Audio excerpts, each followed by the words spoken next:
Bonjour à toutes et à tous. Je vous souhaite la bienvenue pour notre nouveau webinaire sur les ESN face au risque cyber. Comme d'habitude, on va patienter quelques secondes. On va démarrer à 11h01 exactement, histoire de laisser les quelques dernières personnes nous rejoindre.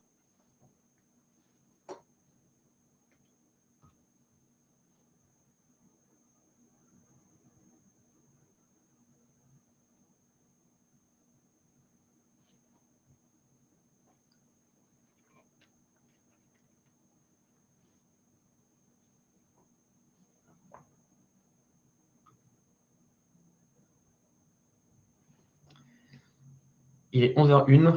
Je vous propose donc que l'on démarre. Comme je vous l'ai dit, merci de vous joindre à nous pour ce webinaire spécial sur les ESN face au risque cyber. J'ai le plaisir aujourd'hui d'être accompagné par Eric Barbry, que je vais laisser se présenter dans quelques instants. Juste pour la petite anecdote, avec Eric, on se connaît depuis un peu plus de 10 ans maintenant. J'ai travaillé avec Eric sur l'une de mes premières grandes gestions de crise, suite à la compromission assez avancée d'une entreprise du retail, dont je tairai le nom pour aujourd'hui. Moi, vous me connaissez, je pense. Je suis Vincent Nguyen, je suis le directeur cybersécurité de Stoic je vais vous parler de pas mal de sujets différents liés à la sinistralité pour les ESN. Et donc, je suis aujourd'hui accompagné d'Eric. Eric, je te laisse te présenter. Merci Vincent. Oui, effectivement, on se connaît depuis une dizaine d'années. Ça me rajeunit. Quand je te vois, ça me rajeunit en fait. Moi, je suis avocat spécialisé dans l'IT, l'IP et la data. Ça fait à peu près maintenant 30 ans que je fais ce métier. Je dirige une équipe. Donc moi, je suis un des associés du cabinet Racine. Racine, c'est un cabinet qu'on peut appeler full service, hein. C'est-à-dire en fait, on intervient pour l'accompagnement des clients sur à peu près tout ce dont un client peut avoir besoin, aussi bien du fiscal, du droit des sociétés, du droit social ou autre. Et on a une équipe qui est une équipe assez importante, puisqu'on est 12 dans l'équipe, ce qui est assez rare en fait, où on fait tout ce qui est IP, IT data. Donc IP, c'est tout ce qui est propriété intellectuelle. Donc c'est plutôt le domaine de mon associé Charles. La propriété intellectuelle pour des gens comme des ESN, c'est essentiellement ce qui va tourner autour de la propriété des logiciels, par exemple, des licences, des distributions, etc. On fait beaucoup d'IT. Donc IT, dans notre monde à nous, c'est plutôt ce qui tourne autour de l'informatique, télécom, Internet. On fait de la data. Évidemment, dans la data, 95% aujourd'hui, c'est plutôt des données perso, mais il n'y a pas que ça dans la vie, hein. Il y a des données non personnelles. Il y a aussi l'open data et autres. Donc voilà, ça c'est notre intervention générique sur l'ensemble de nos interventions. On est assez particulièrement spécialisé dans le domaine cyber. C'est un peu pour ça qu'on travaille aussi de temps en temps avec Stoic. Pourquoi ? Parce qu'il y a quand même énormément d'activités autour de ce sujet-là. On en reparlera évidemment tout au long de l'intervention. Et quand on est avocat et qu'on intervient sur ce genre de choses, on intervient sur deux niveaux. Un niveau amont, un niveau aval. Le niveau amont, c'est essayer à notre modeste place, parce que nous, on est juste des juristes, hein. C'est pas grâce à nous qu'on va empêcher des attaques cyber, sinon ça se saurait. Mais en tous les cas, on va essayer de participer à la mise en place de procédures de démarches, de formation, de sensibilisation, de contrats, etc., qui vont peu ou prou permettre d'organiser au mieux la gestion de risque.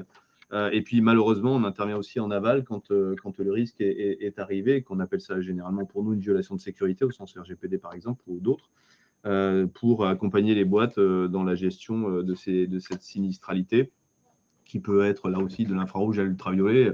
Ça peut être des plaintes pénales, ça peut être des recherches en identification sur Internet, ça peut être plein de sujets. Et on intervient de temps en temps effectivement avec Stoic. Nous, c'est quand même avec vous qu'on travaille sans doute le mieux ou le plus sur quand on a des clients qui cherchent ce genre d'assurance cyber qui est extrêmement intéressant. Enfin, nous, on a de plus en plus de mal à travailler avec des clients qui sont pas assurés sur le cyber-risque, hein, parce qu'on pense que c'est jouer à la roulette russe avec 6 balles dans le barillet. Donc, autant dire que ça ne m'amuse pas quand on est avocat et qu'on sait qu'on a globalement perdu d'avance. Moi, je suis un guerrier, j'ai envie de gagner, je n'ai pas envie de perdre. Donc, voilà, c'est un sujet là-dessus. On travaille avec. Alors, nous, on est agnostique, hein, on a beaucoup de clients, heureusement, et on a des clients qui sont des clients utilisateurs de SN. On a aussi beaucoup de SN comme clients. Pourquoi ? Parce qu'on a la chance d'être de travailler avec une fédération professionnelle qui est la fédération EBEN, que certains d'entre vous connaissent peut-être, qui regroupe un grand nombre d'acteurs ESN, notamment dans l'informatique et les télécoms. Et on intervient pas mal avec eux sur la gestion du risque de toutes ces entreprises à travers un certain nombre de documentation. Voilà, je crois que j'en ai déjà trop dit. Merci pour cette présentation. Merci Eric. Avant de lancer officiellement du coup les hostilités, je vous fais un petit rappel du coup que vous avez un petit onglet questions pour les questions que vous auriez à nous poser. Donc n'hésitez pas à l'utiliser pour poser vos différentes questions. Nous essaierons d'y répondre soit au fil de l'eau, soit en fin de présentation en fonction des différentes questions qui sont posées.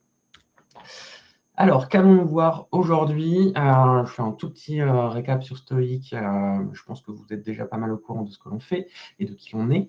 On fera un focus sur la sinistralité cyber des ESN. Eric nous fera un petit récap de la réglementation cyber pour les ESN. Et de mon côté, je vous parlerai également de ce qu'on attend classiquement d'une ESN lorsqu'on est en phase de gestion de crise. Donc, lorsqu'il y a un sinistre, qu'est-ce que l'on attend globalement de l'ESN? Une petite ouverture sur l'année. À propos de Stoic, je pense que vous le savez, donc nous nous sommes lancés maintenant depuis 2021, donc ça fait un peu plus de 5 ans désormais, bientôt 5 ans plutôt. On a désormais un peu plus de 12 000 organisations qui sont assurées chez nous. On anime plusieurs réseaux de courtiers qui nous amènent à avoir un peu plus de 2000 courtiers partenaires travaillant avec nous pour placer les différentes polices d'assurance que l'on peut construire.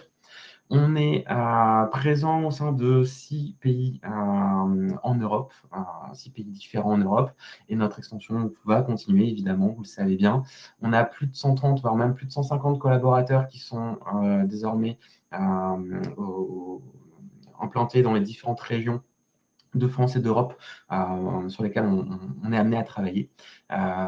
Et bien sûr, on a notre équipe de sécurité que vous connaissez pas mal désormais, notamment pilotée avec Xavier et Antoine, qui me permettent du coup d'apporter de l'expertise, du savoir-faire, de la compétence très avancée auprès des différents assurés, que ce soit sur les sujets de cyberassurance, que ce soit sur les sujets de MDR, d'email security, etc.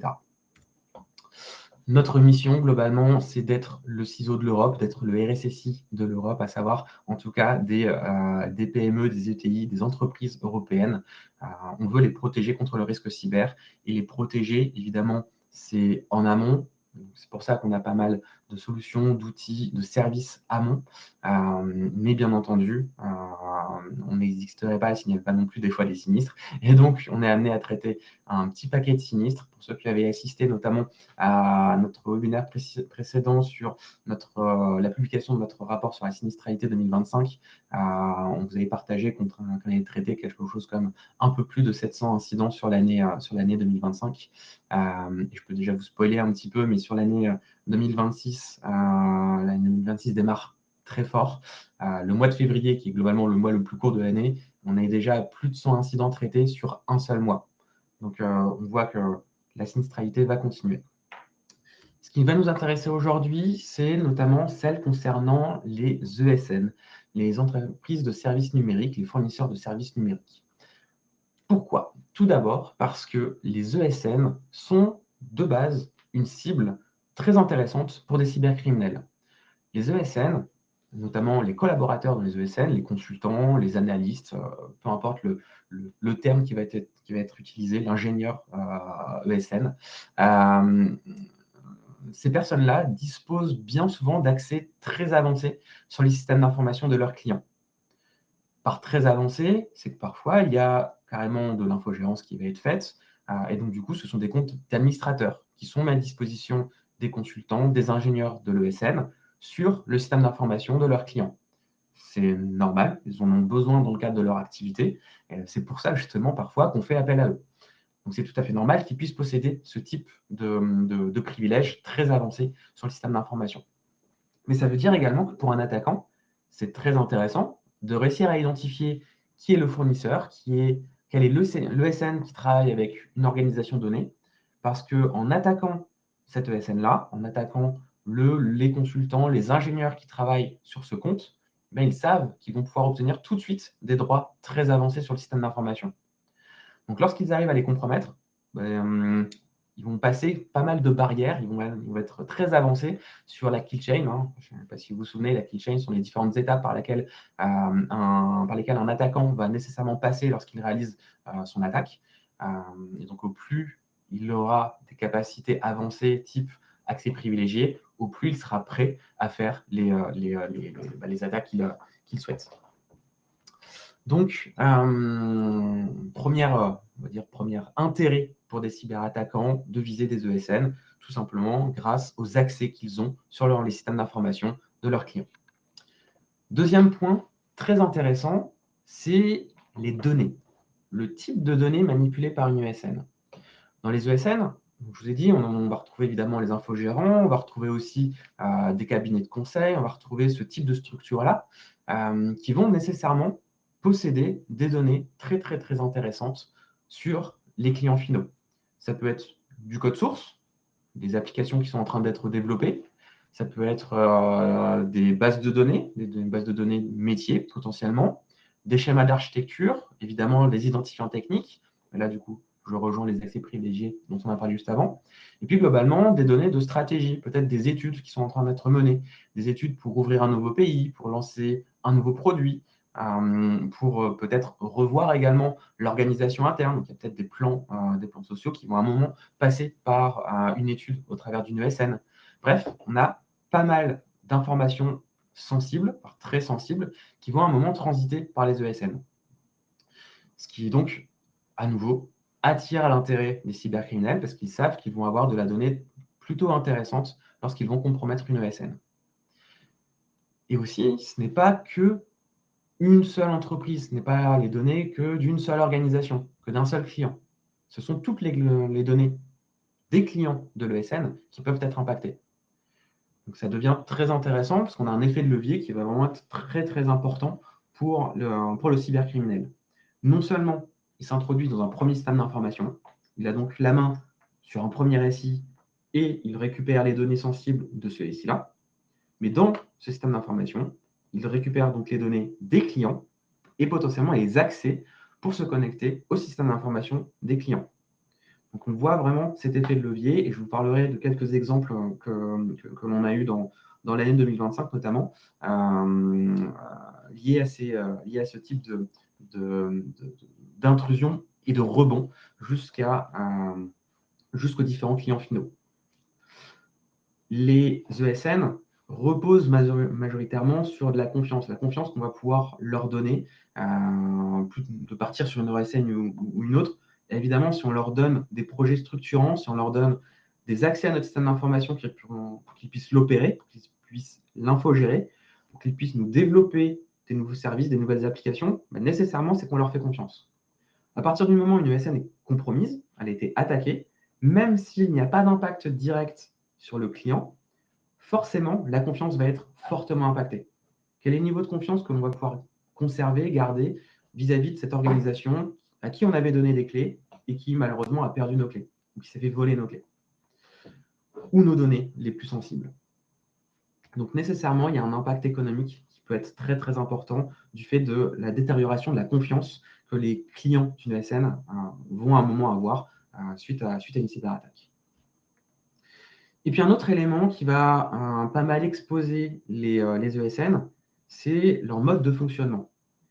C'est très classique que les consultants, que les ingénieurs soient en situation de mobilité. Ils vont se retrouver parfois à travailler un jour sur un client, le lendemain sur un autre client, et puis le troisième jour, ils vont travailler depuis les locaux de leur ESN, etc.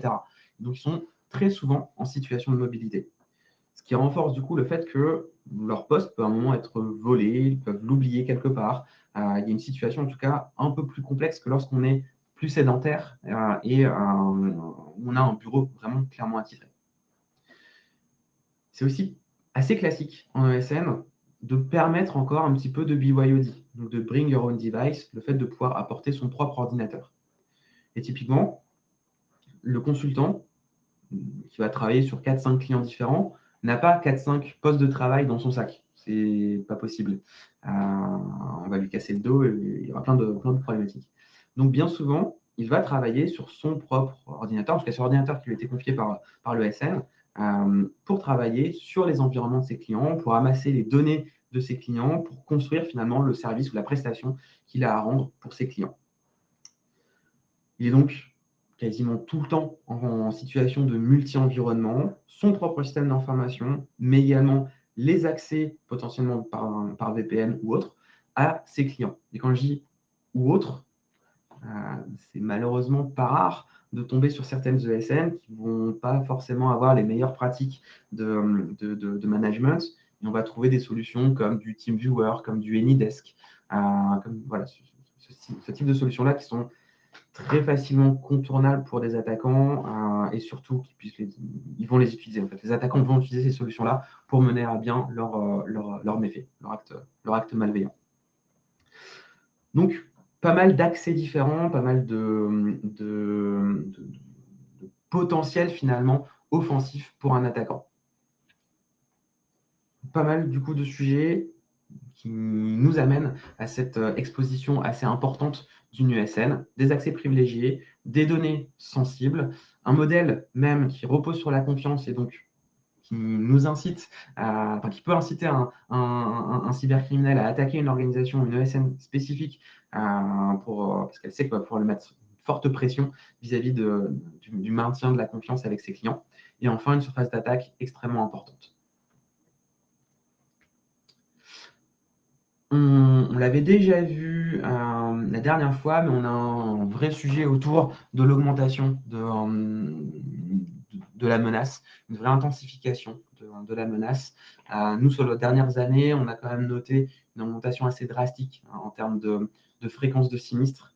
On est passé aux alentours des 4% de fréquence de sinistres entre 2023 et 2024 à plus de 10% en 2025. Et même si je fais le focus spécial sur la France, on est tout de même à plus de 11% spécifiquement sur la France. C'est assez énorme. Et dans le détail, on voit qu'on a 60% de sinistres qui sont liés à la messagerie, 60% d'intensité en plus sur les attaques par ransomware. Et là, très clairement, les ESN ont aussi un rôle à jouer. C'est très classique d'avoir une ESN qui est en responsabilité du management de la solution de messagerie, par exemple. Et donc, quand cette ESN, une ESN est compromise, ce sont les accès aux différentes boîtes mail de tous les clients qui peuvent être impactés. Je reviendrai par la suite sur quelques mauvais usages, on va dire, mauvaises pratiques liées à la manipulation de mots de passe, de comptes sensibles de clients par certaines ESN. Et en termes d'intensité, l'intensité qui a augmenté, elle est notamment due à des ransomware qui ont été déployés, non pas que sur le réseau d'une ESN, mais également sur les réseaux des clients d'une ESN. Pareil, j'ai un retour d'expérience à vous partager. Donc je vous fais ça dans quelques instants, dans quelques minutes. En termes de distribution, je vous laisse lire les différentes statistiques ici. Une qui va être intéressante, c'est, je vous ai évoqué tout à l'heure, on avait environ 700, un peu plus de 700 incidents qui ont été traités sur l'année 2025. Il y en a environ 150 chez nous, donc quasiment 20% des sinistres qu'on a eu à traiter étaient pour des ESN. Que ce soit infogérant, que ce soit cabinet de conseil, que ce soit hébergeur, tout confondu en tout cas, voilà, pour des fournisseurs de services numériques. Ce qui représente quand même un volume très important et qui nous montre bien que ces organisations-là sont clairement ciblées par les menaces cyber, ou si elles ne sont pas ciblées directement, en tout cas elles vont l'être de manière assez indirecte, tout simplement parce qu'ils sont en gestion des systèmes d'information de leurs clients. La messagerie, potentiellement les noms de domaine, les DNS, potentiellement le site web qui va être exposé, on va passer par une web agency spécifique, etc. etc. Donc, de manière vraiment très classique. Avant de passer au sujet suivant, je vous propose un petit... Alors, juste que j'arrive à éviter. Voilà. Je vous propose un petit sondage. Je vous laisse répondre, je vous laisse quelques instants pour pouvoir répondre. Est-ce que vous êtes concerné par des clients ESN dans votre portefeuille, de clients, portefeuille d'assurés? Je vous laisse quelques minutes du coup pour pouvoir y répondre.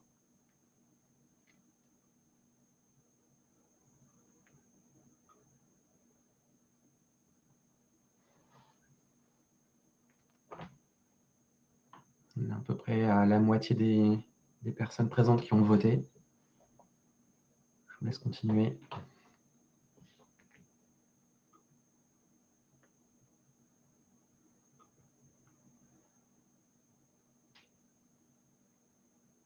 On a 82 votants. Est-ce qu'on en a encore quelques-uns qui sont en train de regarder leur portefeuille justement pour savoir si vous avez des ESN ou non?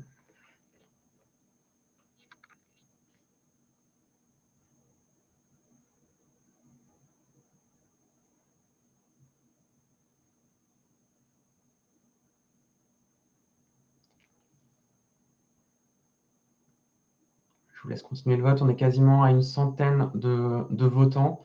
Sur la centaine, du coup, on est à du 60% oui et 40% non, donc 60% qui est quand même assez important en termes de représentativité des courtiers qui possèdent des clients ESN dans leur portefeuille.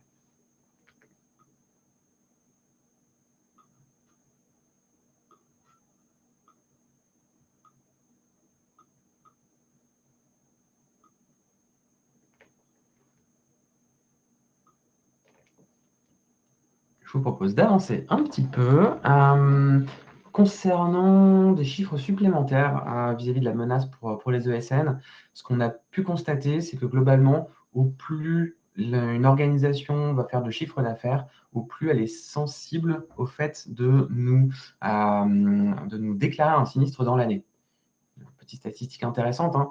Les organisations qui font plus de 250 millions d'euros de chiffre d'affaires, que nous avons en portefeuille assuré, il y en a une sur deux, globalement, qui nous a déclaré un sinistre sur l'année 2025. Statistique très intéressante. Et autre statistique très intéressante, à partir de 50 millions d'euros de chiffre d'affaires, on a quasiment une entreprise sur quatre qui va nous déclarer un sinistre dans l'année. Ce qui fait vraiment assez écho à cette exposition au risque. Je vous ai évoqué tout à l'heure, 20%, un peu plus de 20% des sinistres que l'on a eu à traiter concernaient des incidents vécus par des ESN. On est clairement dans cette tranche-là. Donc ça se ressent très clairement via ce facteur de la taille des différentes organisations. Qu'est-ce qu'on va trouver comme vecteur classique de compromission des ESN? Je vous l'ai dit, on a un sujet autour des postes de travail. La sécurité des postes de travail des consultants, des ingénieurs en ESN, c'est quelque chose qui est critique parce qu'ils sont connectés à plein de clients différents, ils manipulent de la donnée sensible, ils en produisent, etc. Donc, une menace très intéressante, ça va être l'infostealer. Donc, petit rappel, l'infostealer, c'est un petit malware qui va être déployé à un moment sur un poste de travail et qui va voler tous les secrets qu'il peut y avoir sur le poste. Les secrets auxquels on pense, bien sûr, ça va être les logins, les mots de passe, mais ça peut être également des certificats, ça peut être des cookies de session, et ça peut être tout autre type de données ou de fichiers qui vont être pertinents vis-à-vis de l'infostealer, vis-à-vis de l'auteur de l'infostealer. Donc on en a certains, typiquement, on sait très bien qu'ils visent les données carte bancaire. Du coup, si des données carte bancaire sont trouvées sur le poste, elles vont être volées. On en a d'autres, on sait très bien qu'ils vont cibler les données d'un gestionnaire de mot de passe type KeePass. Dès que le KeePass va être ouvert, l'infostealer va aller récupérer les informations dedans et va les exfiltrer. Donc l'infostealer, c'est une menace extrêmement importante pour une ESN, pour un consultant. Le consultant se fait piéger, il a déployé un infostealer sur son poste, tous les secrets dont il dispose sont volés. Ce qui veut dire que derrière, le groupe de cybercriminels, l'attaquant qui récupère ces informations-là, va pouvoir se connecter en usurpant l'identité du consultant ou de l'organisation du consultant. C'est malheureusement pas rare également qu'on ait des partages de comptes entre consultants. On a 1, 2, 3 comptes qui vont être créés par le client. Ils sont donnés à un consultant. Ce consultant, ça va être le chef de projet au sein de l'ESN et il va aller partager les comptes au sein de l'ensemble de l'équipe qui va être amenée à un moment à travailler sur le dossier pour le client parce que il peut y avoir des rotations d'équipe, il peut y avoir des congés, il peut y avoir des nouvelles ressources qui vont monter, etc. Et donc, du coup, des comptes partagés, c'est très classique. Donc, à partir du moment où on a des comptes partagés, forcément, les mots de passe vont être stockés quelque part sur le poste de travail du consultant. Et en cas de vol, eh ben, l'attaquant peut les utiliser à sa guise. Donc, ce n'est pas étonnant de trouver l'infostealer comme étant l'un des principaux vecteurs d'attaque sur les organisations de type ESN. Autre autre vecteur d'attaque, tout ce qui est lié évidemment au VPN. Je vous l'ai dit, le VPN, c'est l'une des portes d'entrée principales pour qu'un consultant puisse se connecter à l'environnement de son client. C'est du VPN, ça peut être parfois malheureusement du RDP, ça peut être d'autres technologies comme je vous l'ai évoqué tout à l'heure. Mais en tout cas, l'idée, c'est que l'attaquant, il va aller cibler ces éléments-là. Parce qu'il va pouvoir détecter ou identifier que tel un consultant travaille avec telle technologie sur son poste de travail. Il va y avoir une application spécifique, un client lourd installé sur le poste de travail qu'il a pu compromettre. Et donc, du coup, il va utiliser ces accès-là, ces moyens-là pour se connecter au système des clients de l'ESN. Et de cette manière, il va pouvoir rebondir de VPN en VPN et ainsi réussir à compromettre non pas une organisation, mais potentiellement tous les clients de l'ESN. Troisième grande menace, les attaques sur la supply chain. Les ESN font partie de la supply chain de leurs clients. Et donc, encore une fois, typiquement, ceux qui vont produire du code source, ceux qui font du développement, vont se retrouver dans des situations où ils vont produire du code pour leurs clients. Donc, les ESN vont produire du code pour leurs clients. Un attaquant qui réussit à compromettre directement le SN ou alors tout simplement les dépôts de code source utilisés par le SN, eh bien, il va pouvoir mettre ce qu'il veut dedans, notamment des portes dérobées, donc des moyens d'accès aux applications qui ont été construites, qui ont été produites. À ce moment-là, le SN va livrer son code source à son client. Le client récupère tout ça. S'il ne fait pas de contrôle, s'il ne fait pas d'audit, et qu'il ne revoit pas finalement la sécurité de ce qui lui est confié par le SN, il va mettre en production un code qui est vulnérable, un code dans lequel il y a les portes dérobées. Donc l'attaquant pourra très facilement venir se connecter dessus, exfiltrer les données qu'il souhaite, opérer toutes les fraudes qu'il a envie, etc. Donc c'est une menace très très très très très importante. Donc on a des ESN qui vont être ciblés vis-à-vis de ce qu'ils construisent, de ce qu'ils produisent. Et enfin, évidemment, derrière menace, tout ce qui va être de la fraude, notamment pour tout ce qui peut être de la fausse facturation.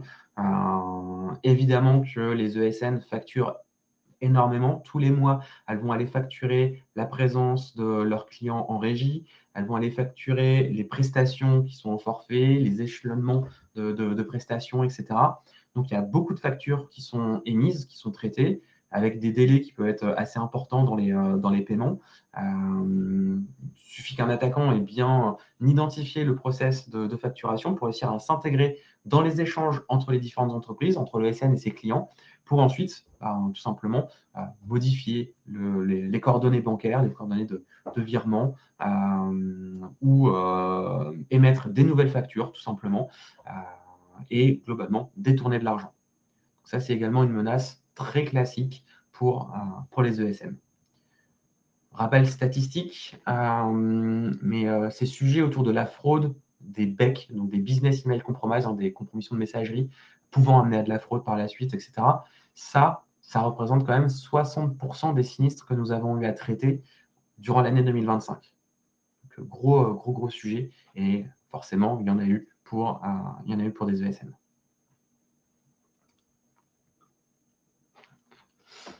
En termes de saisonnalité, ce qu'on a pu constater sur l'année 2025, c'est qu'on avait eu une hausse des ransomware sur les mois de février et mars. On l'a expliqué parce qu'on a eu des très grosses vulnérabilités sur des VPN qui avaient été publiées entre novembre, décembre et janvier, donc novembre-décembre 2024 et janvier 2025. Ces vulnérabilités ont été ensuite massivement exploitées. Et lorsque on a une ESN qui gère les VPN, donc les boîtiers VPN pour ses clients, pour différents clients, et bien elle se retrouve dans la situation où elle doit faire les correctifs pour tout le monde le plus rapidement possible. Et souvent, on va avoir quelques trous dans la raquette ou un petit délai dans l'application des correctifs. Et là, on n'expose pas juste une organisation, mais bien sûr tous les clients de l'ESN. Donc, on a toujours cette problématique de la multiplication finalement des potentielles victimes quand on s'attaque à une ESN. L'explosion de l'ingénierie sociale sur juillet-août, pareil, à partir du moment où on l'a vu juste avant, il y a une menace qui est très très importante pour les ESN concernant la fraude. Les meilleurs moments pour pouvoir faire de la fraude, ça reste au moment des vacances, parce que pendant les périodes estivales, les différents process de validation, de double validation, etc., sur les changements de coordonnées bancaires ou sur globalement les process de facturation, on sait qu'ils vont être fortement affaiblis de par des congés, de par le fait que les personnes qui sont normalement à même de réaliser les process ne sont pas forcément là, puisqu'elles sont en vacances. Et enfin, la hausse des vols d'identifiants qu'on a pu constater entre octobre et novembre était très liée à l'apparition de nouveaux infostealers sur la période, nouvelles technologies d'infostealers, nouveaux types d'infostealers, et bien sûr, impact assez important sur les ESN. C'est pas pour rien qu'on a eu quelques ransomware qui ont suivi sur novembre et début décembre concernant notamment des ESN. Les situations de fragilité pour une ESN, hormis les cas un peu communs, comme je viens de vous les évoquer, c'est tout simplement au moment de l'onboarding de nouveaux collaborateurs, de nouveaux consultants sur des projets, parce qu'ils vont récupérer des nouveaux outils. Potentiellement, ce sont des nouvelles politiques de sécurité de leurs clients qu'ils vont devoir mettre en place, qui ne sont pas forcément très bien suivis, mais en tout cas, ce sont des nouveaux process. Et donc, dès qu'il y a quelque chose de nouveau, c'est souvent un moment de vulnérabilité. Ça va être les moments d'intercontrat, parce que les moments d'intercontrat, le collaborateur, l'ingénieur, le consultant, va soit être en mode télétravail important, soit va se retrouver dans les locaux de l'ESN et peut être amené à travailler sur des projets internes ou autres. Bref, sa vigilance est souvent un peu plus faible. Il n'a plus justement les politiques de sécurité de ses clients à respecter. Donc, on peut avoir des petites situations où le collaborateur va être un peu moins vigilant finalement sur la sécurité. Et puis, bien sûr, à la clôture des projets, on va avoir les moments de validation des prestations et donc à un moment, la facturation des prestations. Ce qui va impliquer du coup des factures, des déclenchements de paiement, etc. Les attaquants seront extrêmement présents à ce moment-là. Petit exemple, du coup, quand une ESN est compromise, tous ses clients vont se retrouver impactés. Donc là, typiquement, je vais vous parler d'un cas qu'on a eu il y a quelques mois où une ESN a été compromise. L'attaquant a déployé un ransomware non pas que sur le système d'information de l'ESN, mais également sur le système d'information de certains de ses clients. Donc, ce n'est pas juste une seule crise à gérer, mais c'est une crise multiple parce qu'on a l'indisponibilité de l'ESN, l'indisponibilité des clients également à gérer. Et nécessairement, il y a une mise en cause de la responsabilité de l'ESN. Vous allez le voir, mais il y a eu une résiliation d'un client, donc nécessairement des pertes de revenus, et puis une exposition vis-à-vis de l'image de marque de l'organisation qui est très importante, qui aura forcément des impacts à moyen et long terme, et bien sûr un sujet autour de la notification réglementaire. Cette ESN, c'est à peu près 80 consultants. Ils sont plutôt spécialistes de la gestion d'infrastructure et de cloud. Et ils avaient notamment 12 clients très actifs en régie avec des accès VPN permanents. Malheureusement, pas de MDR déployé, donc il n'y avait pas de DR, et sinon personne évidemment pour manager, vu qu'il n'y avait pas la techno. Donc pas de surveillance globalement sur du système d'information. Et puis des pratiques IT clairement non sécurisées, mais malheureusement très communs sur des petites structures, à savoir les mots de passe des clients stockés dans des fichiers Excel pour pouvoir facilement se les partager. Et puis des sauvegardes de certains environnements clients qui n'étaient pas testés ou très mal testés, à savoir le test n'était pas un test de restauration, mais était simplement est-ce que la solution de sauvegarde me dit que la sauvegarde s'est faite. Et donc, malheureusement, si on ne vérifie pas le contenu, la solution de sauvegarde peut nous dire « Ok, c'est bon, ça a été fait, mais le contenu est nul. Il y a 0 octet sauvegardé. » Ce n'était pas vérifié, hélas. Ce qui s'est passé, c'est exactement ce que je vous ai évoqué tout à l'heure, typiquement un infostealer qui a infecté le poste d'un des consultants de cette ESN. Pour la petite histoire, ça a été fait via un ClickFix. ClickFix, pour ceux qui ne voient pas exactement ce que c'est une attaque sur les CAPTCHA qu'on peut avoir. Typiquement, les CAPTCHA, ce sont les petites images, les petits chats, les petits bus sur lesquels vous devez cliquer pour confirmer que vous êtes un être humain. Et en fait, les attaques de type ClickFix, ce que font les attaquants, c'est qu'ils vont vous dire de faire CTRL-R, CTRL-V, entrée. Quand vous faites CTRL-R sur votre ordinateur Windows, vous ouvrez la possibilité d'exécuter quelque chose sur votre poste. Et quand vous faites CTRL-V, vous copiez le contenu de votre presse-papier. Sachant que quand vous avez navigué sur le site a mis dans votre presse-papier, du coup, un code malveillant. Donc, quand vous faites CTRL-R, CTRL-V, entrée, vous venez simplement d'exécuter un code malveillant sur votre poste. Et donc, c'est malheureusement ce qui s'est passé avec le consultant ici. Il a donc déployé un infostealer sur son poste. Cet infostealer a volé les différents identifiants. Et par la suite, ces identifiants ont été revendus et ont été utilisés par des cybercriminels pour se connecter au VPN de l'ESN et ensuite au VPN des clients de cette ESN. Ça a duré un petit bout de temps. On a identifié à peu près 45 jours de présence de l'attaquant dans le système d'information de l'ESN. Donc, habituellement, on a une moyenne à 22 jours sur les cas de ransomware. Là, on voit qu'on est au double, ce qui montre bien qu'on a un attaquant qui a essayé de se balader et qui a réussi notamment à se balader sur les systèmes d'information de clients de l'ESN. Donc, on a 3 clients sur lesquels on a clairement vu l'attaquant se propager et déclencher le ransomware. Ça a amené à notamment une résiliation de contrat et plein d'autres choses, plus sur un volet juridique. Chronologie, je vous ai évoqué donc à J-45 l'intrusion par l'attaquant, différents mouvements latéraux et notamment l'accès aux environnements de 3 clients différents. Et puis, à un moment, le déclenchement du ransomware. Et une fois que le ransomware a été déclenché, je vous ai dit, il y avait des malheureusement mauvaises sauvegardes, ce qui a amené du coup à avoir pas mal de temps nécessaire pour la relance du système d'information de certains clients, notamment un qui allait jusqu'à 18 jours avant de réussir à reconstruire le système d'information. Enseignement clé, déjà l'absence de MFA sur les VPN clients, c'est pas acceptable. Ce n'est pas possible aujourd'hui de ne pas avoir de MFA sur les VPN pour accéder au système d'information des clients.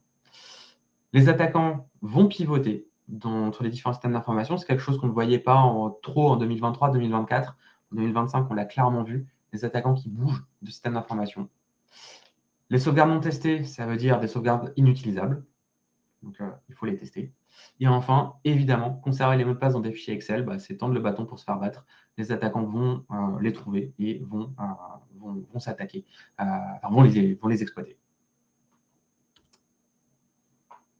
Eric, je te laisse la main sur la partie réglementation pour les ESN.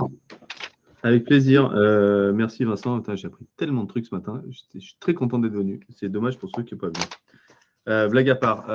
En fait, moi, je vais essayer de vous faire flipper. En tous les cas, non, je ne vais même pas essayer. Je vais vous faire flipper. Et généralement, on a un peu tendance à considérer que les avocats, quand ils font des confs, ils font flipper les clients pour faire des clients. Alors moi, j'ai de la chance parce que j'ai beaucoup de clients. Alors, c'est pas que j'ai pas envie d'en avoir plus, mais j'en ai déjà beaucoup. Et donc, je suis bien installé dans la vie. Et donc, quand je fais flipper les gens, c'est vraiment pas parce que j'ai besoin d'aller chercher des nouveaux clients. C'est juste parce que c'est flippant. Voilà. Et en fait, où vous en êtes aujourd'hui, on est bien avec une population d'ESN, parce que si vous n'êtes pas ESN, tant pis pour vous parce que vous n'avez rien à faire là ce matin. Mais disons que pour ceux qui sont des ESN, en fait, on a un titre qui est assez simple, c'est ESN face au risque. Et en fait, c'est juste l'enfer sur Terre. Voilà. C'est juste l'enfer sur Terre. Pourquoi ? Parce que sur les dernières années, il n'y a jamais eu autant de pression que ce soit des pressions juridiques, que ce soit des pressions contractuelles, que ce soit à la fois les deux, c'est-à-dire des pressions juridico-contractuelles, c'est-à-dire quand la loi dit « mais toi, tu seras responsable, tu as beau écrire que tu ne le seras pas, tu le seras quand même », ou alors toi, je vais t'empêcher d'écrire n'importe quoi dans tes contrats, et donc tu vas te trouver finalement responsable de tout. Et on est là-dessus sur une énorme pression depuis quelques années. Alors, quelques années, c'est même assez récent. Pour moi, c'est super récent. Ça date d'il y a 2-3 ans à peu près. C'est même pas le RGPD qui nous a mis la panique dedans. C'est des réglementations qui, pour certains d'entre vous, d'ailleurs, sont même pas applicables ou de très loin, comme DORA, NIS 2, CRA ou d'autres, mais qui en fait ont donné une espèce comment dire, d'environnement nouveau dans lequel on se dit, mais en fait, il y a un vrai sujet autour des ESN et ils sont intrinsèquement une nouvelle zone de risque. Voilà. Et c'est vraiment la situation dans laquelle on se retrouve depuis quelques années. Et en fait, quand je parle d'enfer, on pourrait parler de 3 niveaux de risque. Vous avez, en vrai, en tant qu'entreprise ESN, 3 niveaux de risque. Le premier risque, il est assez simple, c'est ce que moi j'appelle le stop boulot. Le stop boulot, ça veut dire je ne peux plus bosser. Pourquoi je ne peux plus bosser? Parce que, comme l'a dit Vincent, je suis tout sclérosé, tout rançonnisé, tout pourri, tout ce que vous voulez. Puis j'ai mes sauvegardes, elles sont mortes. Enfin bref. Mais ça, c'est en tant qu'entreprise, en tant que SN, avec mes salariés, avec mes consultants, avec mon organisation, etc. Je suis moi-même attaqué sur mes infras ou sur mes outils. Et donc, je ne peux plus bosser. C'est aussi bête que ça.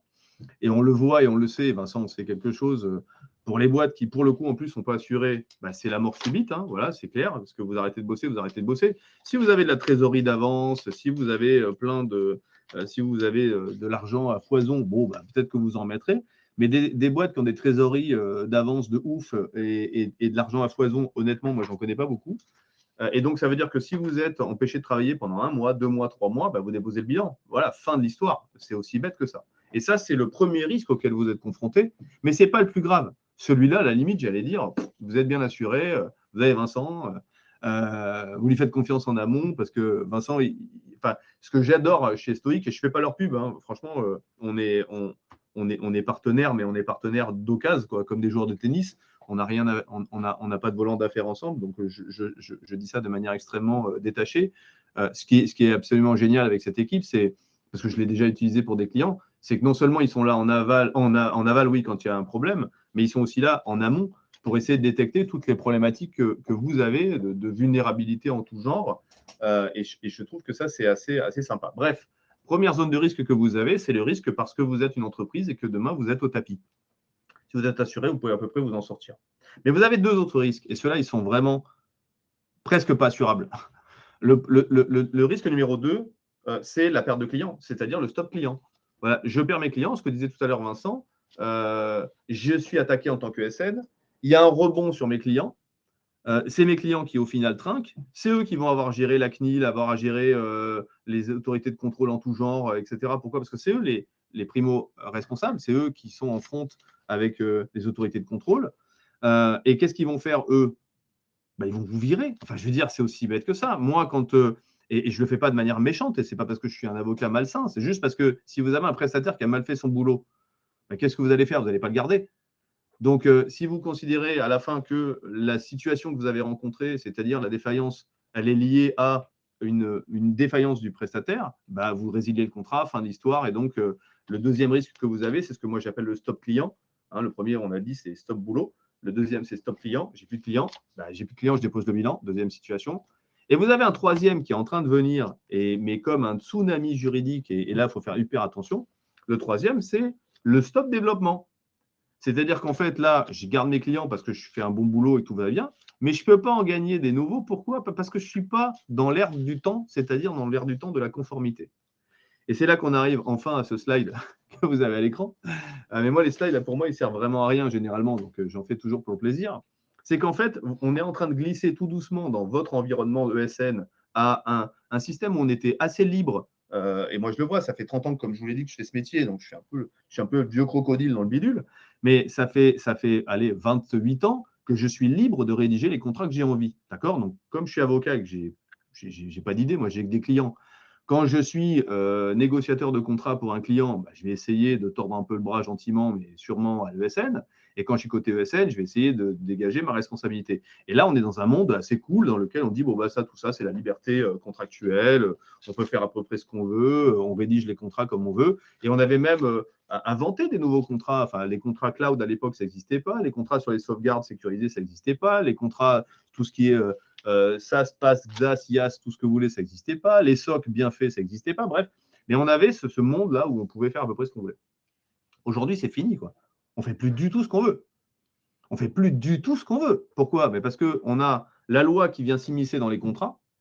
Pour autant que vous ayez lu le RGPD, NIS2, DORA, CRA, RIA et tout ce qui finit par A, vous allez voir que, en fait, vous n'êtes plus vraiment libre de rédiger les contrats comme vous avez envie. Et quand avant on disait oui, bon, bah, c'est pas grave, au pire, en termes de responsabilité, on va mettre des clauses un peu pour qu'on ne soit pas trop responsable, nous, ESN, s'il y a un problème, bah, tout ça, ça vole en éclats, quoi. Pourquoi? Parce qu'on a des clauses qui sont imposées. L'article 8 dans RGPD, l'article 30 dans DORA. Vous avez aussi des audits clients en amont. Je ne sais pas si ça vous arrive, mais enfin, si ça ne vous est pas arrivé, ça va vous arriver. Il faut se préparer à ça, c'est-à-dire est-ce que moi, ESN, je suis en conformité et donc je peux te garantir, toi, client, que ce que je vais faire comme job, c'est conforme avec tes propres obligations. Et puis, j'ai l'exécution dans le cadre du contrat. Avant, on signait un bout de papier, un contrat, ça s'appelle. Et en fait, nous, on ne le voyait plus jamais, le contrat. Et en fait, on nous le ressortait quand il y avait un contentieux, en disant, bah, tiens, Eric, voilà, on a un problème, et est-ce que tu peux nous dire ce qu'il en est? Bon, alors, de temps en temps, il n'y avait pas de contrat, de temps en temps, il y avait un contrat, mais il était mauvais. Après, il y avait des contrats, mais qui n'étaient pas mis à jour. Bref, mais en fait, on ne lisait un contrat que quand on avait un sujet. Mais aujourd'hui, c'est fini. Aujourd'hui, le contrat, ça devient l'alpha et l'oméga de la relation avec le prestataire. Pourquoi? Parce que beaucoup de ces réglementations imposent des audits réguliers des prestataires pendant l'exécution du contrat. C'est vrai pour l'article 28 sur le RGPD, c'est vrai pour l'article 30 dans DORA, c'est vrai dans d'autres textes. Et là, vous allez me dire peut-être, bah, moi, ça ne m'impacte pas parce que je n'ai pas de client NIS2, je n'ai pas de client DORA. Bon, on verra bien ce qu'il en adviendra. Si on va au slide suivant, Vincent, si tu veux bien. C'est celui d'après, en fait. Vous avez un premier sujet, par exemple, avec NIS2. Voilà, NIS2, c'est, on va dire, globalement pour les prestataires de services essentiels ou importants. Bon. Mais dedans, on voit bien que les ESN sont plein pot dedans. Vous avez dans les annexes, j'ai très peu de temps, hein, et je sais que Vincent va couper la conversation exactement à midi, donc je vais aller encore plus vite que ce qui était prévu. Mais en fait, vous êtes potentiellement, pour beaucoup d'entre vous, soumis à NIS2 sans même le savoir. Voilà. C'est-à-dire qu'en fait, vous n'avez pas lu la NIS2, vous n'avez pas lu les annexes 1 et les annexes 2. Bah, si vous lisez les annexes 1 et les annexes 2, vous allez avoir des sueurs. Voilà. Alors, vous allez me dire peut-être aussi, oui, mais en fait, Eric, vous exagérez parce que, en vrai, quand on est une ESN petite, moins de X personnes, etc., on n'est pas soumis à NIS2 en tant que ESN. C'est vrai. Mais il y a aussi l'autre chose, c'est que vous pouvez être soumis à NIS2 parce que vous avez des clients NIS2. D'accord? Et ça, c'est le deuxième sujet. Et puis, le troisième sujet, c'est que vous n'êtes pas ESN soumis à NIS2. Vous n'avez pas de client ESN, vous n'avez pas de client NIS2. Donc, vous dites, allez, fine, je ne suis pas NIS2, donc tout ça, je m'en fous. Oui, mais en fait, nous, les juristes, on ne raisonne pas comme ça. On se dit, mais si quelqu'un a pondu des textes sur NIS2 ou sur DORA ou autre, c'est pour montrer dans un secteur ce qu'il faut faire. Donc, en fait, ça devient pour nous, d'une certaine manière, les bonnes pratiques. Donc oui, c'est un peu comme une norme. Il n'y a pas beaucoup d'entreprises qui sont 27001. Enfin, en tous les cas, par rapport au nombre de boîtes qui ont un système informatique sensible, il y a très peu d'acteurs 27001 par rapport au nombre d'acteurs en danger. Ceci dit, 27001, comme NIS2, comme on va le voir dans un instant DORA, sont des éléments qui donnent des pratiques qui ne peuvent plus être ignorées, comme si on ne savait pas ce qu'il fallait faire, puisque dans toutes ces réglementations, on vous dit ce qu'il faut faire. Voilà. Et on vous dit, par exemple, dans NIS2, qu'il va falloir que vous bossiez un peu sur les notifications avec les clients. Dans NIS2, il va falloir que vous bossiez un peu sur les audits en amont. Il va falloir que vous ayez un peu des critères qui permettent d'expliquer que vous êtes soumis à cette réglementation. Voilà. Et sur le deuxième, qui doit être DORA, si ma mémoire est bonne, Vincent, le slide suivant. Voilà. Sur RGPD, pourquoi j'ai dit DORA? Sur RGPD, on est tous, pour le coup, on est tous soumis à ça. C'est-à-dire que les ESN, autant dans DORA, dans NIS2 ou autre, on peut se dire, bon, ben moi, je ne suis pas DORA, je ne suis pas NIS2. Je n'ai pas de client NIS2, je n'ai pas de client DORA. Bon, ok, je n'applique pas tout ça. Mais comme je vous l'ai dit, il faut faire attention parce que la réalité est bien plus complexe que ça, parce que ça devient des bonnes pratiques. Mais en matière de RGPD, vous êtes tous, je dis bien tous, des sous-traitants. Alors, de manière marginale, il y en a un qui me dira, ah ouais, mais moi non, parce que moi non, ok, mais la plupart du temps, vous l'êtes. Vous êtes soit des sous-traitants de ce qu'on appelle de premier rang, c'est-à-dire que vous gérez la donnée du client, voilà, le sauvegarde, hébergement ou autre. Vous êtes des sous-traitants de deuxième rang. Vous accédez à la donnée du client par des opérations de maintenance, de support ou d'autres. Vous êtes des sous-traitants de troisième rang. Vous participez à la sécurisation du client, d'accord, et de ses données. Notamment, vous faites du SOC, du service manager, des choses comme ça. Des pentests, tout ça, il y en a plein. J'ai mis quelques exemples, mais pas tous. Ou alors, vous êtes vous-même sous-traitant d'autres prestataires plus importants que vous qui vous font confiance, ou même vous travaillez avec d'autres. Et en fait, là, c'est pareil. Vous êtes soumis à un ensemble de réglementations. Parce que vous êtes une entreprise, vous êtes soumis au RGPD en tant que responsable de traitement. Parce que vous êtes un sous-traitant, vous êtes soumis au RGPD en tant que sous-traitant. Et ensuite de ça, vous avez vos propres obligations à respecter dans un cadre comme un autre. Alors, je ne parle même pas quand vous êtes sous-traitant ultérieur, où là, on a une espèce de cascade de responsabilité. Voilà. Tout ça pour dire quoi? Et on arrive au dernier slide, et j'aurai terminé dans le délai qui m'est imparti. C'est que quand je vous ai dit qu'on était en enfer, et bienvenue en enfer, c'est que c'est exactement ce qui est en train de se passer. La réalité, c'est que, et là, je vais parler de ma saisonnalité à moi, Vincent, pas de la tienne, mais ma saisonnalité à moi, c'est qu'il n'y a pas de saison, déjà, et d'une. Mais par contre, il y a une réalité de terrain. La réalité de terrain, c'est que je pense, si je devais faire une vérification, peut-être que je serais un peu moins brutal que ça, mais je pense que 100%, je n'ai pas dit 95, hein, je n'ai même pas dit 99, 100% des cas de cyberattaques que j'ai eu à traiter dans la dernière année et le début de cette année, qui sont énormissimes en termes de volume. Hein. Pour nous, avocats, ça représente à peu près 1 à 2 attaques par semaine. Hein. C'est vous dire à quel point c'est du volume. Ont eu pour origine une problématique chez un ESN. Je ne connais pas de cas de violation chez un client sur un infra-client géré client. Ça n'existe quasiment pas dans mon monde à moi. D'accord? Et donc, ça veut dire quoi? Ça veut dire que oui, j'ai du contentieux. Voilà. Et le contentieux avant, j'allais dire, c'était relativement simple. On avait des contrats plus ou moins engageants avec des clauses de responsabilité plus ou moins bonnes, etc. Et on avait généralement des expertises judiciaires et on partait en expertise, ça durait des années. Le client, il n'avait pas envie d'aller au combat là-dessus, etc. Mais aujourd'hui, on n'est plus du tout dans ce monde-là. Aujourd'hui, un ESN, s'il ne fait pas bien son boulot, c'est un parcours fléché pour s'en prendre plein la gueule. Je n'ai pas d'autres mots. Pourquoi? Parce que, je vous l'ai dit tout à l'heure, la réglementation pousse sur une responsabilité maximum des sous-traitants IT, comme on dit. La réglementation pousse à avoir des clauses contractuelles de moins en moins libres. La réglementation actuelle pousse de plus en plus le prestataire en amont, le client en amont, à choisir un bon prestataire. Donc, il n'y a plus uniquement le couple prix techno. Et enfin, le client doit faire des audits de conformité en permanence. Voilà. Et donc, j'en ai fini avec ce titre-là que j'aime beaucoup. Alors, je vais peut-être le déposer parce qu'il est vraiment bien. C'est qu'en fait, la plupart des entreprises aujourd'hui, que vous soyez ESN ou pas, passent du statut de victime à celui de coupable. C'est-à-dire que pendant des années, des dizaines d'années, depuis même, je pense, le droit de l'informatique et le droit de la cyber, quand on était victime d'une attaque, on était victime, voilà, point. Et là, aujourd'hui, on passe tout doucement du statut de victime à celui de victime et coupable. C'est-à-dire qu'effectivement, vous avez une attaque informatique, vous êtes toujours une victime aux yeux de la loi parce qu'il y a bien quelqu'un qui vous attaquait, interne ou externe, mais vous devenez coupable. Coupable de ne pas avoir respecté votre contrat, coupable de ne pas avoir respecté vos engagements, coupable d'avoir menti en amont à un client, coupable de ne pas avoir exécuté les audits qu'il fallait, etc., etc. Et donc, voilà, quand je vous ai dit tout à l'heure au début, bienvenue en enfer, c'est vraiment ce que je pense aujourd'hui. Alors, je ne vous invite pas à démissionner, à vendre vos ESN, etc. Mais je vous invite à une très grande prudence, voilà, sur la sphère de responsabilité qui est la vôtre et la traduction de cette sphère de responsabilité dans les contrats et évidemment la traduction de cette sphère de responsabilité dans les assurances, que ce soit la vôtre ou que ce soit aussi un moyen de dégager votre responsabilité en disant à un client, mais vous savez, même si je fais un bon boulot, je vous demande d'être assuré. Voilà. Pourquoi? Parce que personne ne pourra vous garantir quoi que ce soit. Voilà. Et moi, je passe ma vie au tribunal en ce moment avec des problèmes, on pourra en parler, mais je crois qu'on n'aura pas le temps, avec des exemples concrets de mise en cause permanente des ESN en matière de cyber. Voilà. Merci beaucoup, Eric. Je pense que du coup, vous devez bien comprendre qu'il y a un gros sujet autour de la responsabilité des ESN. Chez Stoic, on a fait le choix de combiner assurance cyber et RC Pro en un contrat pour apporter les meilleures garanties auprès des ESN. Je vais vous mettre un petit sondage également, du coup. Hop là, normalement, vous devrez voir un sondage apparaître sur votre écran. Est-ce que vous souhaitez découvrir notre contrat combiné dédié aux ESN?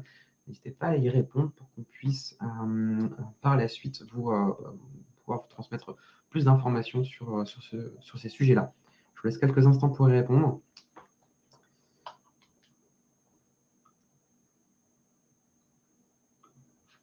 En parallèle, j'avance un tout petit peu de mon côté sur les dernières parties. Je vous présenterai les slides juste après, mais pour vous ayez en tête, lorsqu'on fait face à une gestion de crise, lorsqu'on a un sinistre qui survient, où nécessairement il va y avoir une ESN qui va être mise dans la boucle, nous on attend pas mal de choses de l'ESN, évidemment. On attend à ce qu'elle nous aide.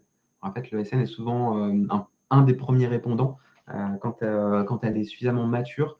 C'est un des premiers interlocuteurs du client qui est attaqué. Donc,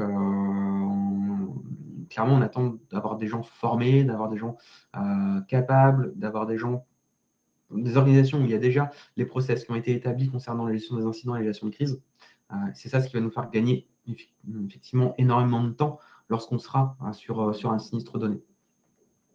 Et également, toutes les ESN ne jouent pas forcément le jeu, malheureusement.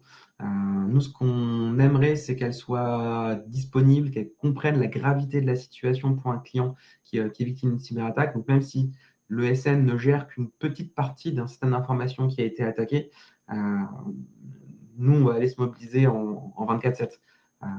Il y a des accès dont on ne dispose pas et dont seul l'ESN peut disposer. Donc, parfois, on est un petit peu très dépendant de l'ESN qui est mobilisé aussi. Et on aimerait bien avoir un petit peu plus de disponibilité, de meilleure compréhension de la situation pour que les équipes soient staffées en conséquence. Ça, c'est parfois un petit peu compliqué. Voilà, c'est les quelques sujets vraiment très, très importants pour nous en termes de gestion de crise. Évidemment, si on peut préparer en amont, mais là, c'est pour tout le monde, des sujets autour de la communication, d'avoir déjà quelques éléments de langage qui sont un peu préparés, d'avoir évidemment des moyens de surveillance du système d'information, c'est beaucoup mieux. D'avoir les vraies sauvegardes immuables ou sur une copie déconnectée pour pouvoir faciliter la reconstruction, c'est forcément mieux. Et bien sûr, vous l'avez compris, qu'on puisse les tester, ces sauvegardes. Voilà, c'est quelques petites clés, quelques petites attentes qu'on va avoir vis-à-vis des ESN lorsqu'on est en situation de gestion de crise, de traitement d'un sinistre. Je vois qu'on a une écrasante majorité de personnes qui souhaitent découvrir le contrat combiné, donc c'est parfait. On pourra du coup revenir sur ce sujet-là auprès de vous par la suite. Donc ça, c'est ce que je viens de vous évoquer au travers des attentes vis-à-vis des ESN sur les sujets de gestion de crise. Et pour terminer, pour conclure notre webinaire, s'il y a 3 actions qu'il faut absolument recommander aux ESN pour qu'elles ne soient pas facilitatrices d'attaque, c'est les MFA sur tous les accès au système d'information des clients, aucune exception là-dessus. Le cloisonnement des différents environnements, avoir des comptes dédiés par client managé. Mettre en place des process de révocation systématique quand on a un collaborateur qui s'en va, si jamais il y avait malheureusement des comptes partagés, etc. Et bien sûr, de préparer un plan de gestion de crise, définir les rôles, définir comment on va échanger ensemble, qui seront les communicants, etc. Donc, tous ces sujets-là qui sont très importants pour le bon fonctionnement et la bonne résolution de la crise. Il est 11h58. Je vois qu'il y a encore quelques personnes qui sont en train de voter encore, a priori. En tout cas, de notre côté, on est arrivé au bout des éléments qu'on souhaitait vous présenter. Je ne suis pas sûr d'avoir vu beaucoup de questions passer. Alors, il y avait une question tout à l'heure autour de les stats sur l'origine géographique des attaques cyber. On ne fait pas d'attribution, donc très compliqué de pouvoir vous dire ça vient de tel pays exactement. Évidemment, on a des doutes de certains pays plutôt à l'Est qui sont assez offensifs. Par contre, voilà, on ne fait pas d'attribution, c'est hors de notre champ d'action. Eh bien, écoutez, s'il n'y a pas d'autres questions, je vous propose qu'on s'arrête là pour aujourd'hui. Je vous remercie à toutes et à tous pour votre participation. Et puis, je vous dis à bientôt pour un prochain webinaire. Au plaisir. Merci Merci Eric. à toi, Vincent, pour l'invitation. Merci à tous. Bonne journée à tout le monde. Bonne journée, au revoir.